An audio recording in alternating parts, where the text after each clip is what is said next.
Well, aloha kakahiak, everyone.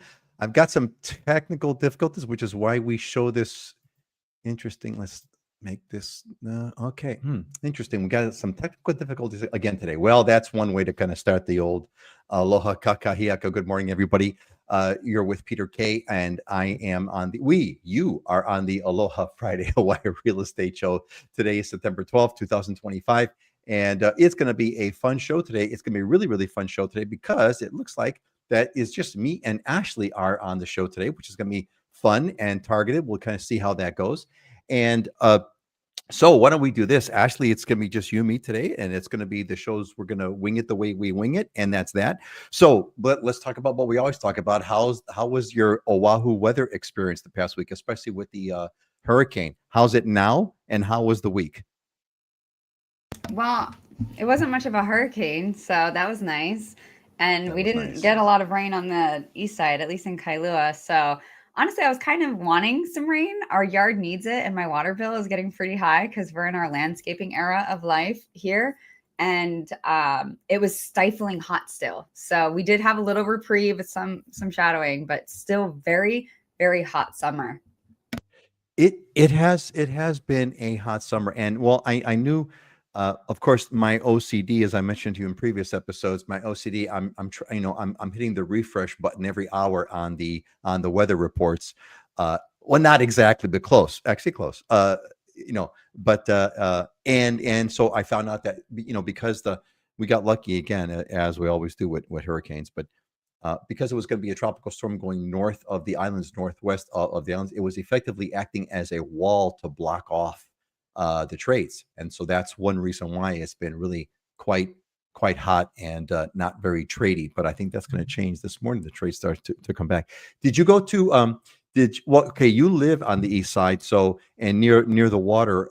I had to go, of course, on my pilgrimage to Makapu'u. In at the height of the storm surf. And it was huge. It was amazing. It was ginormous. I don't know what were the conditions like on that. There was a couple of days of monster surf from the hurricane. Yeah, we were actually supposed to go sailing that day, and or like the day after or day before, and we didn't end up going because the surf was just too big. So coming in and out of the channel when the surf is too high is just miserable, and anchoring the boat just gets pulled left and right, even if you're out in the ocean. So yeah, the surf is pretty big. In Kailua, we didn't really see we're kind of a cove. We don't really see super high surf here. You might see long waves that are pulling. Like we do have some erosion on the beach in Kailua. There's been a big effort in trying to add the landscaping and try to mitigate the erosion that's there. So you do see the water will come up, but not in a big surf wave fashion over on this side.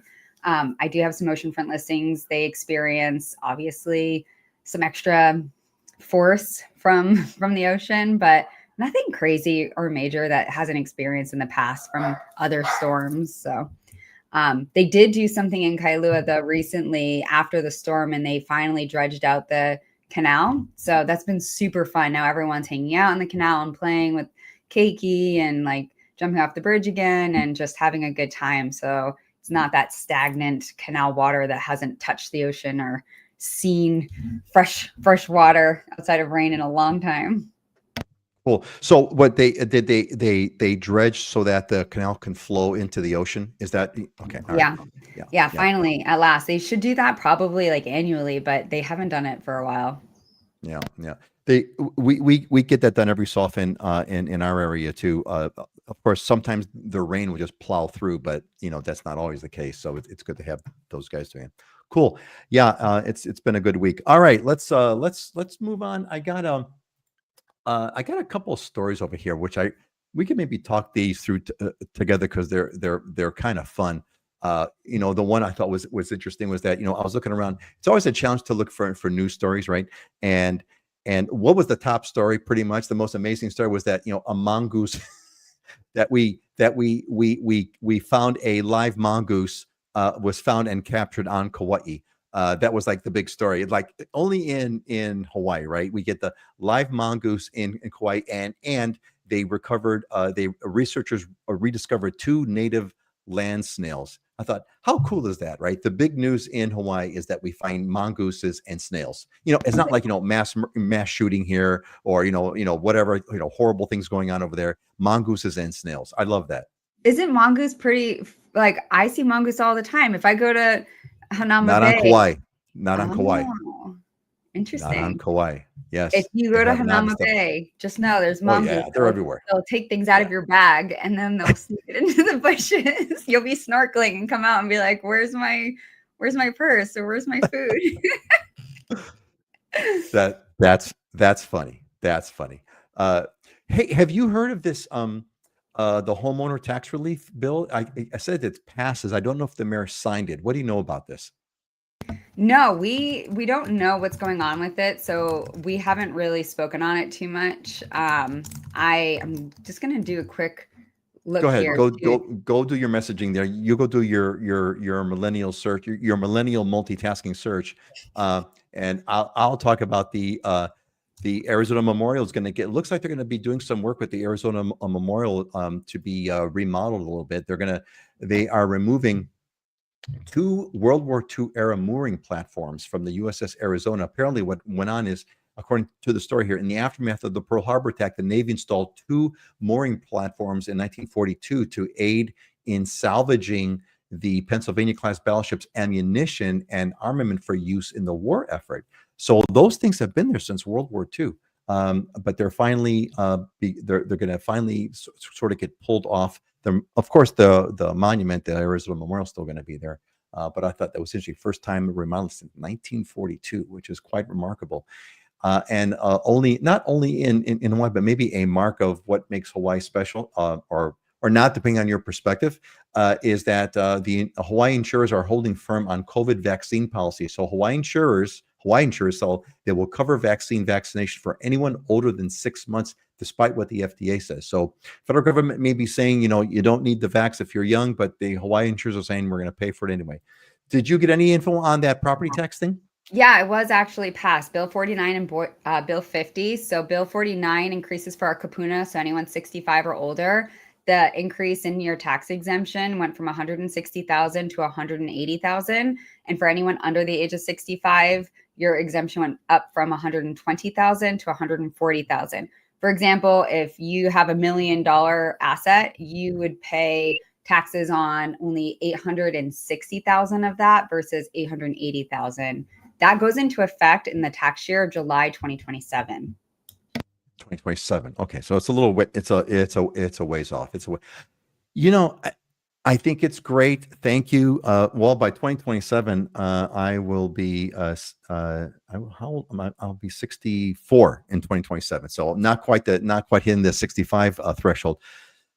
But actually, I gotta tell you, as a taxpayer, it's like, most people's homes are like over $1 million, right? Single family homes single family home in Hawaii, it's over $1 million. There's exceptions and stuff like that. But this relief is an extra 20 grand to 30 grand. And what's it going to really affect? It's going to save you a few pennies, maybe, right? In taxes. At least they're not increasing the amount you have to pay, and that's the silver lining. So it's not much, but it's fine. It's a step into saving a little bit of money, and usually they take. So we're going to call that a win. We're going to call it a win. But I guarantee you that my home value will be worth way more than the discount I'm getting by 2027. I'll tell you that. Yeah, 100%. You're right. Well, you know what? But that talk about of first world problems, right? A luxury belief, as they call it, right? It's like, yeah, I'm complaining that my home is going to appreciate another 5 or 6% annually in a couple of years. So I should, why should, that's like so horrible to complain about that. I think it's because most people don't know what to do with the appreciation. You might have an appreciated asset, but if you are a renter, if you don't get into the market as a homeowner and someone's paying higher in taxes because it appreciates worth more, their rent eventually goes up. And if you don't know how to tap into that appreciation, then you just paying more for taxes. So paying more taxes. That's a good point. The feelings are valid, unless if you leverage real estate actively. Yeah, no, that's a very good point. Excellent point. Excellent point. Okay, and then finally, I thought was fun over here was the feral. There's a feral cat battle, which is always fun. Feral cat battle, and I think the feral cat people are going to win because I don't know if you heard this one, but Priscilla Presley has has come out and she's stating that she will never set foot on the Big Island after decades of visits because they are coming up with legislation on the Big Island to don't feed the feral cats, and because of that, Priscilla Presley saying, "I'm not going there anymore." So I think that's it. That's the last word. They're going to lose because Priscilla Presley is not I'm going to the Big Googling who Island. that is. Priscilla Presley, she's the wife. Millennials. She's the wife of Elvis. She's Elvis Presley's wife. Elvis Presley's Oh, wife. Priscilla Presley, ex-wife. oh, Widowed wife. Yeah, yes. But that's okay. The world has been saved because the Queen of Dreams is here with us. Hey there. This is Sue, if I'm not mistaken. Sue is with us again. Sue, we got a really special show for you today because it's just me and Ashley. So ask if you have any questions. This is the time to ask, man. This is the time. This is the time, Sue, to ask. Because actually, go ahead. Peter, going on to your mongooses now after you do your introductions, I want to hit on that before you move on. Go ahead. Yeah, hit it. Do you have a slug infestation in your yard? I don't have a slug infestation, but we do have those snails. Every so often, there's a snail that'll crawl around and we'll catch it and whatever. Yeah, but by no means an infestation. By no means. So I never noticed how active the yards can be at night. And I mentioned in our landscaping era, we went outside and I wanted to know if anyone else is experiencing. We collected 38 slugs in the front yard that I'd never Wow. noticed before. They just kind of are hidden in the Wow. grass. And I didn't know if anyone else was experiencing the same thing, or maybe you should go in your yard tonight and double check.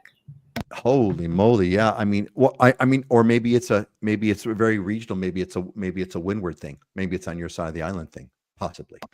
Maybe if you get the ambition this evening, go in with the flashlight at night and investigate.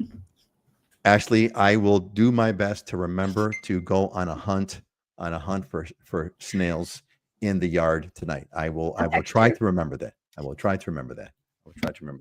Cool. Hey, why don't you give us the give us Ashley, give us the update. What's going on? What's happening with Oahu's market?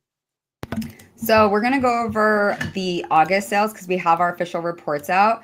The single family sector, we saw the median sales price fairly stable. It went down about 1.5% to $1,150,000, and the average sales price for condos surprisingly went up in value to $515,000, and that's up 3% from last year.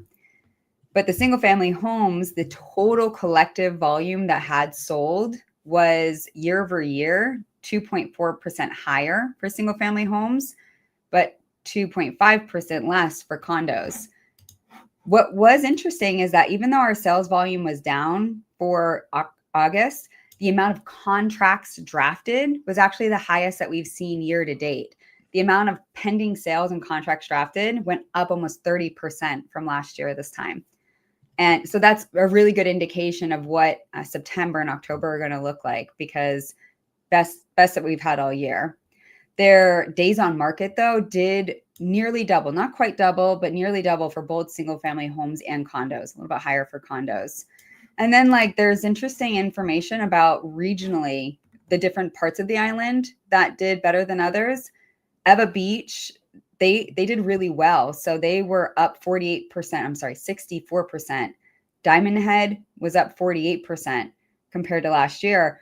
But Pearl City was severely, they sharply declined on their amount of sales. They only had 10 sales. They were down 70% almost. So interesting how it was broken down per region. And we saw relatively across the board that there was some stable pricing, and from $1 million to $2 million, but over $2 million, we saw a massive increase in the amount of listing and sales, which that was a bit unsuspecting. So if I were to ask you, what would you think is what's going on? What do you think is kind of there? There's a couple of mixed messages, right? There's like an increase in contracts. On one hand, there's a lot of volatility in the markets. I mean, for a given region. On the other hand, what do you how do you piece this all together? What does it mean, Ashley? What does it mean?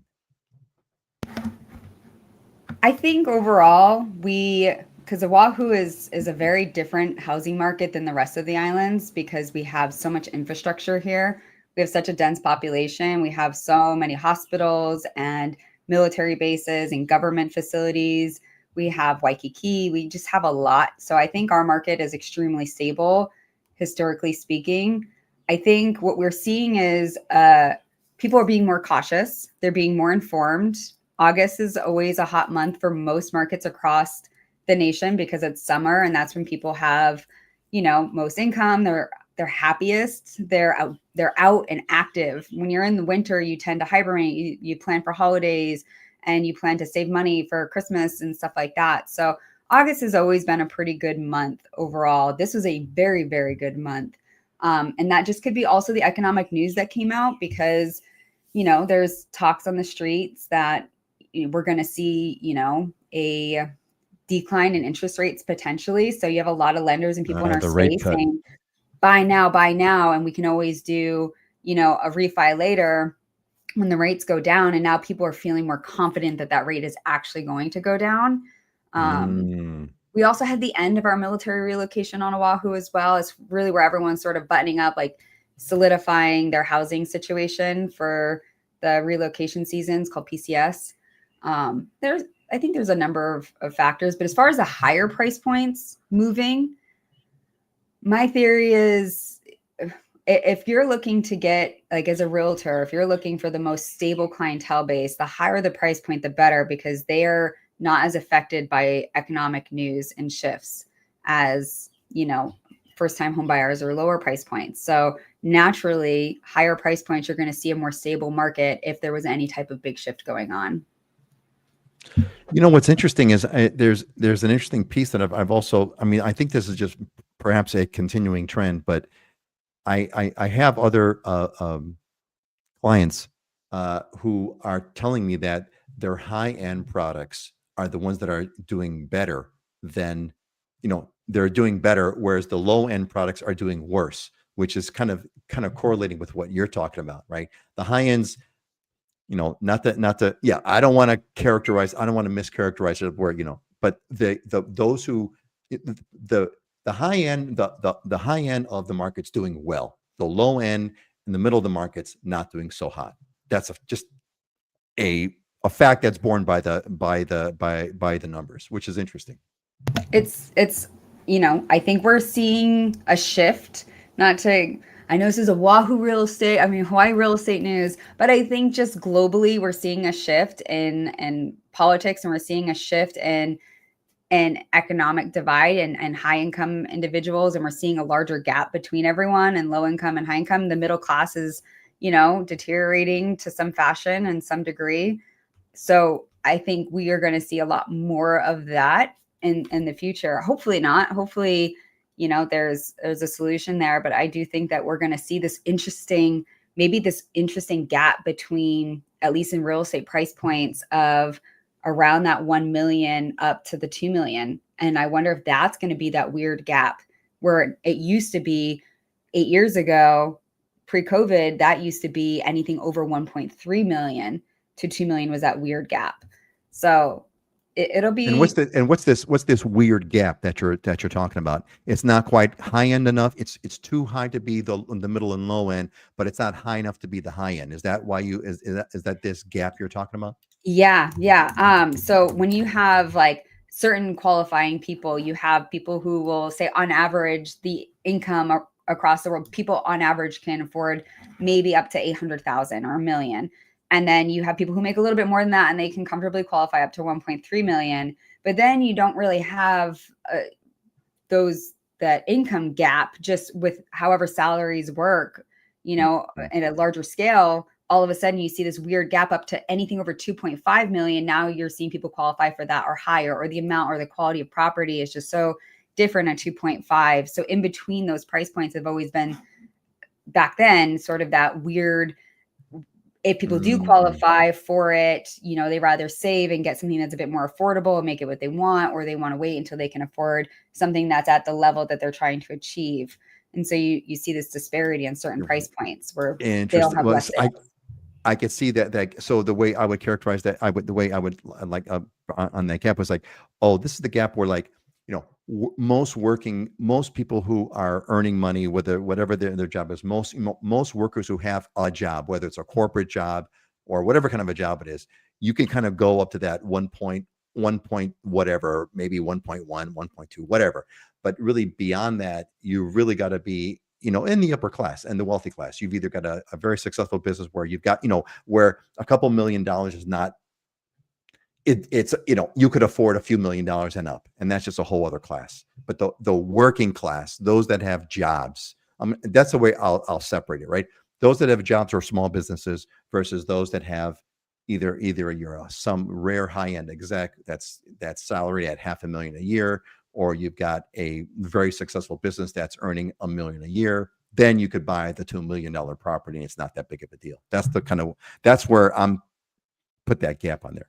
Anyway. Well, and you have to think the type of loans. So if you're buying real estate, you have what's called jumbo loan limits, and those differ in every area of the United States. Right. And say on Oahu, we have a jumbo loan limit of just over 1.2 million right now. So 1.2 million plus a down payment. So that could be up to like that 1.5. So you have a lot of people where they might save up 20% of 1.5 million, so they can get a $1.2 million jumbo loan, so they still get favorable interest rates.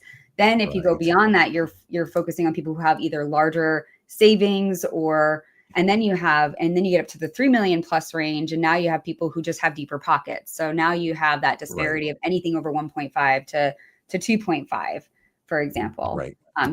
How loan limits also affect things. Hey, just curious, did you on the high-end properties, how many of your high-end properties, and by high-end, I mean, let's say over 3 million, how many of high-end properties are paid with cash? Just curious.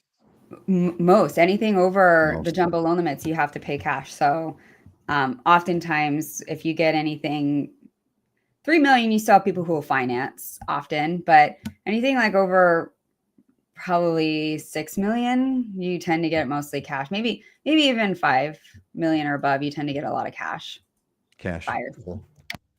That is wild. All right, cool. Ashley, is there anything else you want to say about the market before we move on to our next slide? Okay. No. All right, thanks. All right, good. Hey, hey there, Rich is with us. Aloha, Rich from Minnesota. Rich, we have a special show for you today, man. It's a treat. It's me and Ashley as Ask Us Anything, and we got some time. So if you got something, same with you, Sue. If you got something, ask it now. We're gonna. I don't know how long this show is gonna go today. We may go short. So ask it now before it's too late. Peter, to touch on that cash, I actually just looked it up because that's my experience. But the data shows that as of this year in July, approximately 42% of transactions over 2 million are cash deals on Oahu. There you go, man. There you go. Condos are 83% over 2 million are cash deals. 83% of condos are over 2 million are cash deals. Interesting. Yeah. Well, there you go. There you go. So the key is buy a house over $2 million, and that's so you pay cash for it. All right, let's move on. Hey, listen, how'd you get here? If you came here from the newsletter, you're good. In other words, the newsletter sent you an email that gave you the links, because actually the link today to the Facebook thing is broke, but the link to the YouTube is there, which was in the email. So make sure go to livinginhawaii.com. If you didn't find us that way, go to livinginhawaii.com. Get on there, get the newsletter, put your email address in. Of course, you're going to subscribe, and you'll get notified of future episodes. And they are just cranking out some great content. We have a show actually every week. A lot of good stuff. If Hawaii is your place, this is it. This is it, man. So cool. All right, let's do this. Actually, there is one topic, and I think you'd be good to talk about this, about volunteering. What would you say? I think volunteering is a really good way especially for newcomers, folks that have just gotten here, to get involved with the community.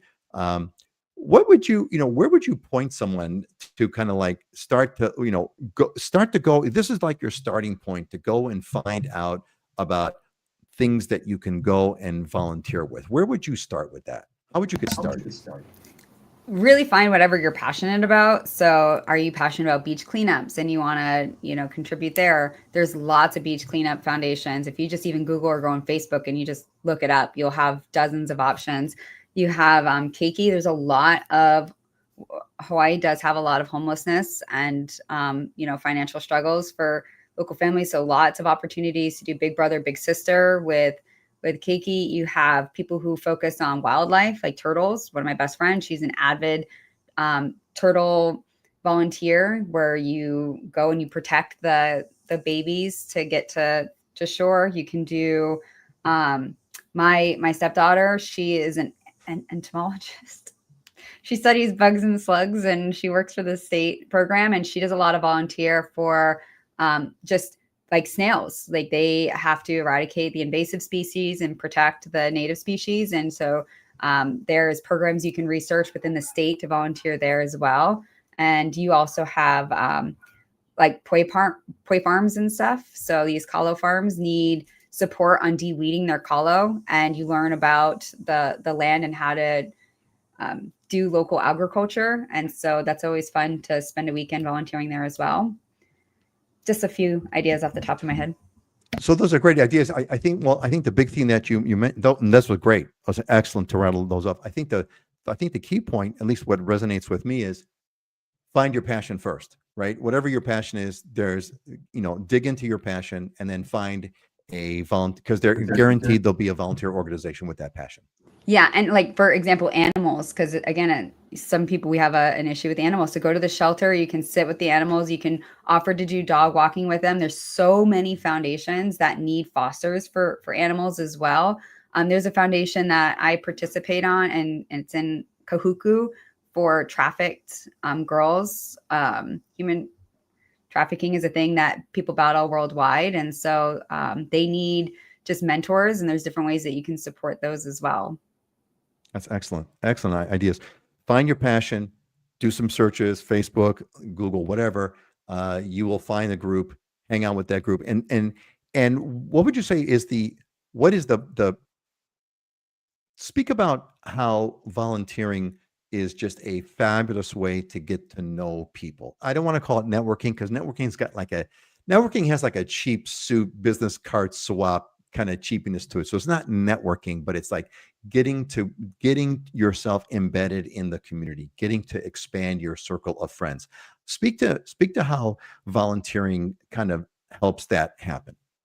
Well, you are the sum of who you surround yourself with. So if you're finding something you're passionate about and you're volunteering with that, now you've surrounded yourself with a network of people who are like-minded. So first and foremost, you're just going to enjoy your time in life and this island a lot more if you're surrounded by people who you can talk about, helping others. The best thing that we can do in life is serve others. Hands down, that is the greatest gift that we can have. And no one ever helped someone and was like, man, that didn't feel good at all. So you get to do that while you're building a relationship and you're create a potluck when you're going to do volunteer. If there isn't already one there, you can say, hey, let's get there a little early, and you can create a potluck environment. Before you know it, you're taking hikes together, you're going on beach walks together. And as adults, it's hard to build relationships without being in work environments or at parties. So that is probably one of the most fruitful ways to build a friendship. There's something that you mentioned, which is it's so obvious, but it's so true. I never really thought about it until now. When you volunteer, if you follow your passion to something, you will find this volunteer organization, and you will find other people who have that same passion. So by definition, you have something in common with all of these people, and you have something in common. You have the basis for forming deeper relationships, because you have this at least one common thing, and maybe you'll find more, but just that you're going to a place where you have common interest. I never thought about that, but that's very, very true. That is a good one. My stepdaughter came back here. She lived here as a child, but when she moved away into high school and college years, when she came back, she didn't have a network. She didn't have friends to come back to. And she was, in her early 20s, graduated fresh from college. And she was trying to figure out and build connections. And I was like, I can't entertain you. She went and volunteered, and now she's going to Maui with all of the girls tomorrow on a girls trip. They get each other Starbucks coffee all the time. And it took like 6 months to form this relationship. But now one of them also introduced her to, she wanted to do something on her off days, and she didn't want to do hula like everyone else. She didn't feel connected to it. She's part Okinawan. And so she's now an Okinawan drum dancer. Cool. She just did the show at the convention center, and that all How cool is spiraled from that? just doing one volunteer event. So Great great story. testimony. Great story. My daughter, she has found a lot of commonality. And she goes to churches, and she kind of like she like tours. She like tours like every night. She goes to a different church service, and she's got like friends. She's got like all these churches that she goes to, and she got all these friends at every church, and it's totally awesome. And they, of course, they Love do it. all kinds of stuff. Yeah, cool. That's great insight, Ashley. Thanks. That's an excellent topic. All right. Well, Rich and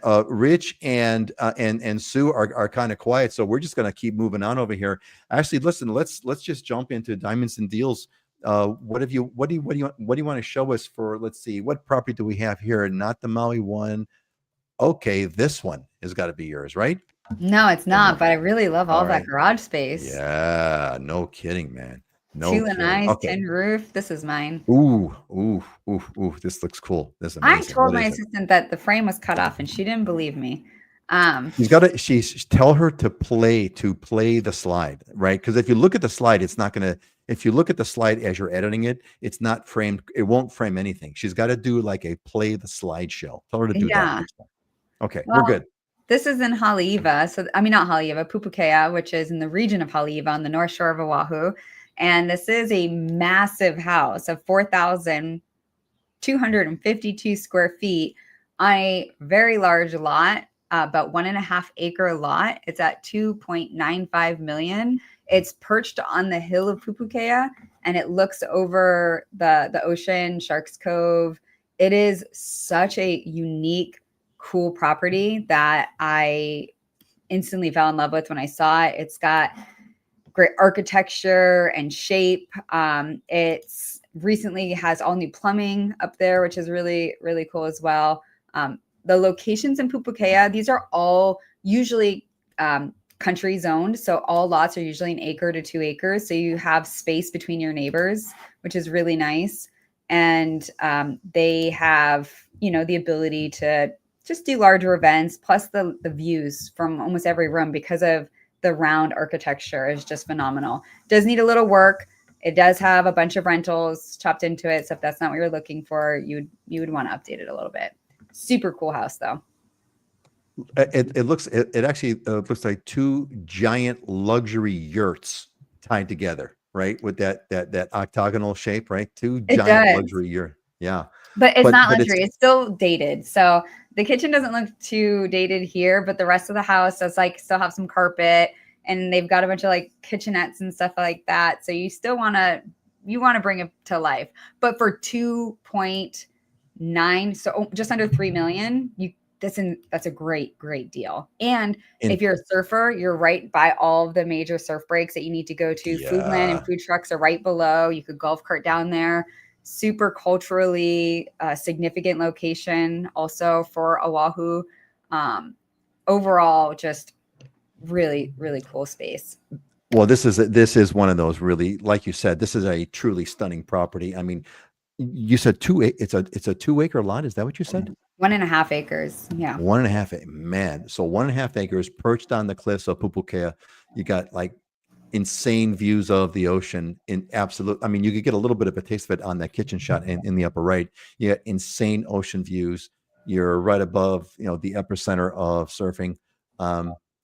And like you said, you take this, remodel the whole thing, kind of, not to say start from scratch, but remodel, just give it a serious updating, a serious facelift, a serious remodel. And this would be like, here, just for fun. What popped in my head. Ashley, if put your investor hat on, if you fix this up right, the way a home in that area could and should be, what do you think something like this could fetch if it was done right? I mean, honestly, you're probably capping out somewhere around a 4 million mark ish, unless if you went really high end, which it probably wouldn't be worth the amount of of work. Keep in mind, on a cliff, you also can't get a lot of equipment, on Right. certain sides of the house and everything. If you were to just give it a decent update renovation throughout, you would probably be able to look at a turnaround profit of maybe double your return. Um, Wow. if you did it right. But you'd Wow. also, landscaping is a huge part of it. They do need to work on some of their outdoor space.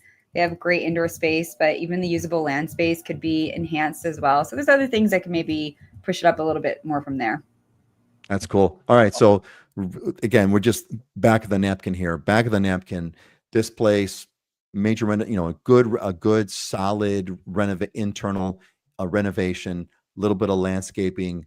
You're thinking possibly you could you might be able to double your investment on this. Double your investment, not double to 6 million of a resale Right, value, double but the investment because you're going to get a double. loan. You're going to finance most of it or whatever, and you're going to whatever. Yeah, right. Yeah, and it's actually got 3. It's got another year up on the hill, a little further up as well. So Well, it's really cool. In fact, I'm gonna put cool. this on my scheduling list for Monday, because I really picked this one. It's not my listing; it's listed by the Stephen and Mm. Corcoran, but I really love it so much. I'm going out of my way to show it on Monday. There you go. There you go. Well, how cool, right? I'm going to go out of my way on Monday to go up to Pupukea, hang out on the North Shore and show a house. It is work. It is work, but it's got to be fun for those kinds of properties. I mean, I guess I'll bring my snorkel mask and my wallet, and I'll get a burrito at the bottom of the hill, and I guess I'll go across the street and go snorkeling because why not? But all on Hey, a good hard days of work. hey, man. I mean, that's what it's all about, right? I mean, that's what we're talking about with Heidi just the last week about how cool it is in your guys' industry to be able to kind of see these stunning homes and to be able to check that out and live in it for a few minutes, right? That's really cool. Most people never get that opportunity ever. That's totally awesome. Cool. All right. You know what, Ashley, we're gonna move on. We are gonna move on, and we're gonna close this bad boy up. It's just been you and me. That's about right. Half hour. It's gonna be a half-hour show. Let's close it up with some closing thoughts.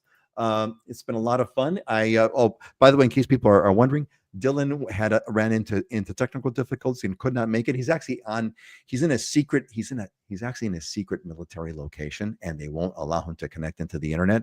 And Heidi is not feeling well today, so they'll both be back. But why don't we kind of move on to our closing thoughts? And Ashley, let's hear yours. What's yours, and expand on it, please. An eye for an eye only ends up making the whole world blind.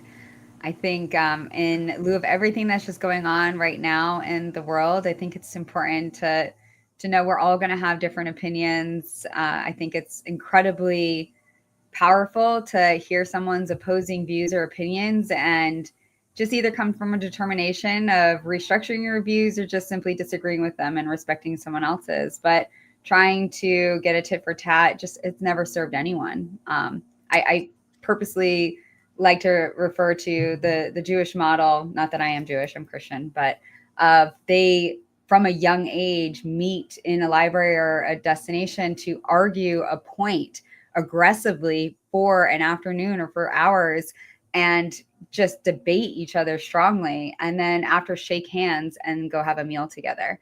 And I think that is extremely telling as to the success that they've had in everything from businesses to Nobel Prizes. I have look, man. I'm one of these folks that has nothing but great respect for the Jews. They're awesome. They're amazing, and that whole thing of that culture of debate. That's is what they do, and it's awesome. Yes, very well said, and very very timely. It's a very timely quote today. And yes, our departed he's not a friend, I don't know him, but Charlie Kirk was a great guy, and he did model that ability to see opposing views. He will be missed, and you are right. An eye for an eye ends up making the whole world blind. And or by another thing is, don't live by the sword. Don't live by the sword. You live by the sword, you die by the sword. So, Amen. Amen. Thanks. Actually, that was great. Let's see here, and I've got one that's kind of interesting for today. My Proverbs 10:22. The blessing of the Lord makes one rich, and he adds no sorrow with it. And I looked into this. I was like, this is interesting. What are they saying here? Right? What's this saying? And I looked it up, and I looked up what the church fathers are saying, not what ChatGPT says, but the church fathers from ancient times.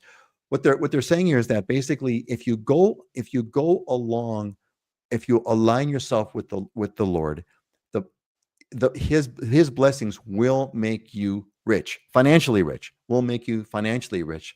And because you've gone about it by aligning yourself with the Lord, there is no downside to it.